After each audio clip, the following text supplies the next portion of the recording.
നാം മനസ്സിലാക്കണം. തുടർന്ന് അത് വളരെ മോശമായ കാര്യങ്ങൾ ഇനിയും സംഭവിക്കുമെന്ന്. Anybody standing on the stage and telling the people things will be all right, you will become prosperous, everything is going to be good, is a false prophet. They deceive people. This is Jesus' word. Beware. ആരെങ്കിലും സ്റ്റേജിൽ നിന്നുകൊണ്ട് നിങ്ങൾക്കിനി യാതൊരു കുഴപ്പവും ഉണ്ടാകുകയില്ല, എല്ലാം വളരെ നല്ലതായി മാത്രം മുമ്പോട്ട് പോകും, അഭിവൃദ്ധിയിലേക്ക് പോകും എന്ന് പറയുമ്പോൾ അവർ ദൈവത്തിന്റെ പ്രവാചകനല്ല, മറിച്ച് കള്ളപ്രവാചകനാണ് എന്ന വസ്തുത ദൈവസഭ ഓർക്കുവാനിടയാകണം. End time, the only teaching in the church should be to prepare people for the oncoming tough times. Praise the Lord. ലോകത്തിൽ വരുവാൻ പോകുന്ന വലിയ പ്രതിസന്ധിയെ തരണം ചെയ്യുവാൻ, സമീപിക്കുവാൻ ദൈവത്തിന്റെ സഭയെ ഒരുക്കുക എന്നുള്ളതാണ് ദൈവത്തിന്റെ ഏറ്റവും വലിയ ദൗത്യം. Pastors, prepare your church for the tribulation. ദൈവദാസന്മാരെ, നിങ്ങളുടെ സഭയെ കർത്താവിന്റെ വരവിന് വേണ്ടി ഒരുക്കുക. Evangelists, prepare your audience for enduring sufferings.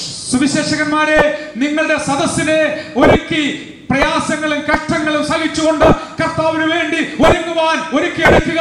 Because the book of Revelation is a book of martyrs. അതേ വെളിപ്പാട് പുസ്തകം ഒരു രക്തസാക്ഷികളുടെ പുസ്തകമാണ്.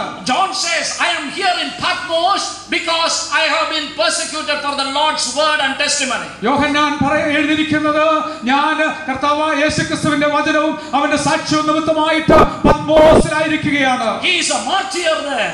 അവൻ അവിടെ അതേ ഒരു രക്തസാക്ഷിയായി തീരുവാനിടയായി. And that is why God chose him to write this book. അതുകൊണ്ടാണ് ദൈവം ആ ഭക്തനെ തന്നെ ഈ സത്യങ്ങൾ എഴുതുവാനായി തിരഞ്ഞെടുത്തത്. If you read the book of Revelation, വെളിപ്പാട് പുസ്തകം നാം വായിക്കുമ്പോൾ you must understand it is written for the people in the church. ഇത് ദൈവസഭയിലെ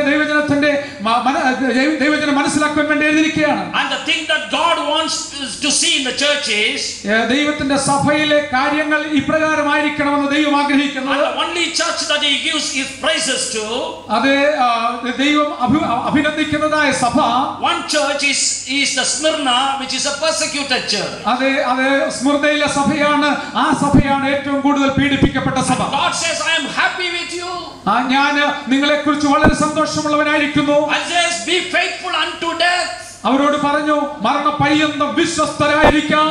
The another church that God admires is the Philadelphia church. ദൈവം പുകഴ്ത്തിയ മറ്റൊരു സഭ ഫിലദൽഫിയ സഭയാണ്. That is a brotherly love church. അവിടെ സഹോദര സ്നേഹം നിലനിന്നിരുന്ന If you സഭയാണ്. love your brother, you will go and proclaim this gospel and prevent them from going into the lake of fire. നമ്മുടെ സഹോദരങ്ങളെ നാം സ്നേഹിക്കുന്നുവെങ്കിൽ തീർച്ചയായും നാം പോയി നമ്മുടെ സഹോദരങ്ങളോട് യേശുവിനെ കുറിച്ച് പറഞ്ഞിരിക്കും. അവർ വരുവാനിരിക്കുന്ന നരകാഗ്നിയിൽ നിന്ന് വിടുവിക്കപ്പെടുവാൻ നാം ആഗ്രഹിക്കും. And if you are prepared to go, നാം കർത്താവിനെ കാണുവാൻ പോകാൻ ഒരുങ്ങിയിരിക്കുന്നു. God says, I open the doors for you, nobody can shut. അതെ, ഞാൻ നിങ്ങൾക്ക് വേണ്ടി വാതിൽ തുറക്കും, ആർക്കും അത് അടയ്ക്കുവാൻ കഴിയുകയില്ല. This book of Revelation is written for people to be prepared for this suffering time. ഈ കഷ്ടതയുടെ നടുവിൽ ഒരുക്കപ്പെടേണ്ട ജനത്തിനു വേണ്ടിയാണ് ഈ പുസ്തകം എഴുതിയിരിക്കുന്നത്. That is why this is not popular with the prosperity theology preachers. Praise the Lord. അതുകൊണ്ടാണ് ഇന്ന് സാമ്പത്തിക ഉയർച്ചയുടെ അഭിവൃദ്ധിയുടെ പ്രസംഗങ്ങൾ നടത്തുന്ന പ്രസംഗകർക്ക് ഈ പുസ്തകത്തോട് വലിയ താല്പര്യമില്ലാത്തത്. That is why this book is not popular with people who want to live a cozy Christian life. അതെ, വളരെ ഉന്നതമായ ക്രിസ്തീയ ജീവിതം നയിക്കുന്ന വ്യക്തികൾക്ക് ഈ പുസ്തകത്തോട് വലിയ പ്രീതിയില്ല. But understand one thing. എന്നാൽ ഒരു കാര്യം മനസ്സിലാക്കുക. Why the Lord has taken so much trouble to put this book in the scriptures? കർത്താവ് ഇത്ര വലിയ ബുദ്ധിമുട്ട് സഹിച്ചുകൊണ്ട് ഈ ഒടുവിലത്തെ പുസ്തകത്തെ ദൈവവചനത്തോട് കൂട്ടിച്ചേർക്കുവാൻ പ്ലാനിട്ടതിന്റെ കാരണം, He divides all the church goers into two groups. ദൈവം അത് പള്ളിയിൽ പോകുന്ന ആരാധന സ്ഥലത്തേക്ക് പോകുന്ന സകലരെയും രണ്ട് വിഭാഗമായിട്ട് വിഭജിക്കുന്നു. Those who endure persecution. ഒന്ന് കഷ്ടതയുടെ മധ്യത്തിൽ സഹിഷ്ണുതയോടെ നിൽക്കുന്നവർ. Those who overcome all the pressures and temptations within the church. ദൈവസഭയുടെ ഉള്ളിൽ നിന്നുകൊണ്ട് തന്നെ ജീവിതത്തിൽ വരുന്ന പരീക്ഷകളെയും പരിശോധന പ്രയാസങ്ങളെയും തരണം ചെയ്തുകൊണ്ട് ദൈവസഭയിൽ വളരുന്നവർ. Those who don't allow unholiness to come into the church. ആ അശുദ്ധി ദൈവസഭയ്ക്കകത്ത് വരാതിരിക്കുവാൻ വളരെ ഉത്സാഹിക്കുന്നവർ. Those who don't allow false doctrines to come into their church. ദുരുപദേശങ്ങൾ ദൈവസഭയ്ക്കകത്ത് വരാതിരിക്കുവാൻ അക്ഷീണം പരിശ്രമിക്കുന്നവർ. Those who don't allow worldliness to come to the church. ലോകം ദൈവസഭയ്ക്ക് അകത്ത് വരാതിരിക്കേണ്ടതിന് ഉത്സാഹത്തോടെ അതിനെ എതിർക്കുന്നവർ. To him that overcometh. അത് ജയിക്കുന്നവർക്ക് God has said, I have given you all these promises. ഈ വാഗ്ദത്തങ്ങളെല്ലാം നിങ്ങൾക്കാണ് ഞാൻ തന്നിരിക്കുന്നത്. പറഞ്ഞിരിക്കുന്നത്. In the 21st chapter of Revelation, 21-ാം അധ്യായം വെളിപ്പാട് പുസ്തകത്തിൽ the 8th and the 7th verse says, 7-ാം വാക്യം പറയുന്നു, he who overcomes will inherit all this, and I will be his God and he will be my son. ജയിക്കുന്നവന് ഇത് അവകാശമായി ലഭിക്കും, ഞാൻ അവന് ദൈവവും അവൻ എനിക്ക് മകനുമായിരിക്കും. But the next verse, അടുത്ത വാക്യം, the cowardly, എന്നാൽ ഭീരുക്കൾ, people who run away from persecution, അതെ പീഡയിൽ നിന്ന് ഓടിപ്പോകുന്നവർ, the unbelieving, അവിശ്വാസികൾ, the wild, അറക്കപ്പെട്ട കൊലപാതകന്മാർ, sexually immoral people, ദുർനടപ്പുകാർ, those who practice magic arts, ക്ഷുദ്രക്കാർ, the idolaters and the liars, ബിംബാരാധികൾ എന്നിവർക്കും ഭോഷ്ക് പറയുന്ന they will be put in the fiery lake of burning sulfur. This is the second death. അവരുടെ ഓഹരി തീയും ഗന്ധകവും കത്തുന്നതായി പോവുകയാണ്. Whom God is talking about? ആരെ കുറിച്ചാണ് ദൈവം സംസാരിക്കുന്നത്? To the people in the church. സഭയിലുള്ളവരെ കുറിച്ചാണ്. Don't ever be, if anybody reads the book of Revelation, he will never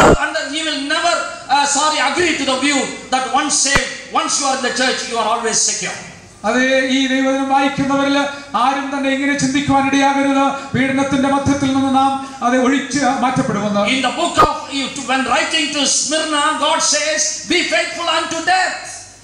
സ്മുർന്നയിലെ ദൈവമക്കളോട് ദൂതറിയിക്കുമ്പോൾ കർത്താവ് പറയുന്നത്, നിങ്ങൾ മരണപര്യന്തം വിശ്വസ്തരായിരിക്കാം. But to Sardis he writes, if you are not faithful, I will blot you out of the book of life. എന്നാൽ കർത്താവ് ഇങ്ങനെയും താക്കീത് കൊടുക്കുന്നതായി നാം കാണുന്നു, നിങ്ങൾ വിശ്വസ്തരായില്ലെങ്കിൽ നിങ്ങളുടെ പേര് ഞാൻ ജീവന്റെ പുസ്തകത്തിൽ നിന്ന് മായ്ച്ചു കളയും. In Revelation 3:17 he says, I will spew you out of my mouth. വെളിപ്പാട് 3:20 കർത്താവ് പറയുന്നു, ഞാൻ എന്റെ വായിൽ നിങ്ങളെ ഉമിഴ്ന്നു കളയും. And in 21st chapter he says, I will put you in the lake of fire. 21-ാം അധ്യായത്തിൽ കർത്താവ് പറയുന്നു, ഞാൻ നിങ്ങളെ തീയും ഗന്ധവും കത്തുന്ന പൊയ്കയിൽ തള്ളിയിടും. You know, when Jesus was addressing the Jews in Matthew, the fresh disciples, അതെ, തന്റെ പുതിയ ശിഷ്യന്മാരെ കർത്താവ് സംബോധന ചെയ്യുമ്പോൾ മത്തായിയിൽ ഇങ്ങനെ രേഖപ്പെടുത്തി, at the time he always talked about hell and being put in fire.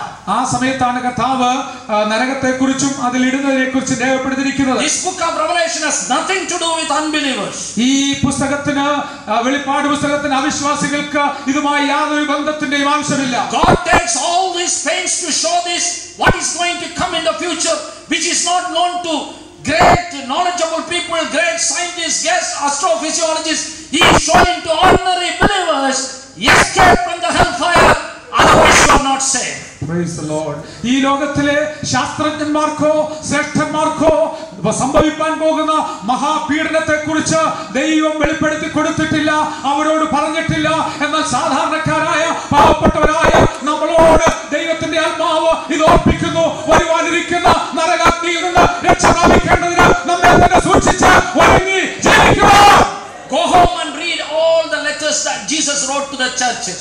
കർത്താവ് സഭയ്ക്ക് എഴുതിയ ദൂതുകൾ വീട്ടിൽ പോയി വളരെ വ്യക്തമായി എല്ലാവരും വായിക്കണം. There Jesus writes in a very orderly way. വളരെ ക്രമീകൃതമായ രീതിയിലാണ് നമ്മുടെ കർത്താവ് അത് എഴുതിയിരിക്കുന്നത്. The first part he says, he exhibits one of his attributes.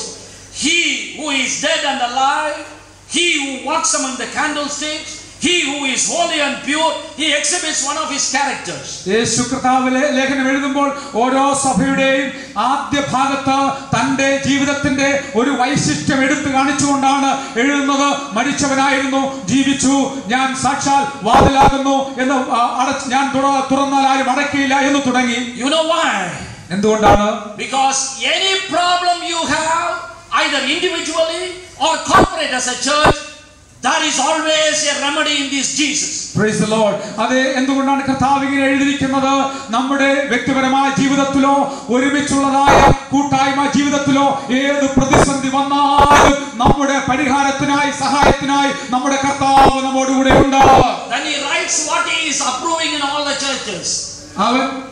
What he is approving, what he likes in the churches. അവൻ എന്താണ് ദൈവസഭയോടുള്ള ബന്ധത്തിൽ ആഗ്രഹിക്കുന്നത്, അംഗീകരിക്കുന്നത്? Of the 7 churches, 2 churches he doesn't see anything good at all. അത് 2 സഭകളിൽ ഒരു നന്മയെക്കുറിച്ചും കർത്താവ് പറഞ്ഞില്ല. But in the 5 churches, എന്നാൽ 5 സഭകളിൽ he admires their work. അവരുടെ പ്രവൃത്തികളെ കർത്താവ് പുകഴ്ത്തുന്നുണ്ട്. Work, every letter he writes, I know your works. ഞാൻ നിങ്ങളുടെ പ്രവൃത്തി അറിയുന്നു, ഞാൻ നിങ്ങളുടെ പ്രവൃത്തി അറിയുന്നു എന്ന് 5 സഭകൾക്ക് എഴുതി അറിയിച്ചു. You are saved by your faith. നിങ്ങൾ വിശ്വാസത്താൽ രക്ഷ പ്രാപിച്ചു. But you are judged by your works. എന്നാൽ നമ്മെ വിധിക്കുന്നത് നമ്മുടെ പ്രവൃത്തിയുടെ അടിസ്ഥാനത്തിലാണ്. You are saved to do good works. നാം രക്ഷിക്കപ്പെട്ടത് സൽപ്രവൃത്തി പ്രവൃത്തികൾക്കായിട്ടാണ്. That is why God admires faith, our charity, our loving works to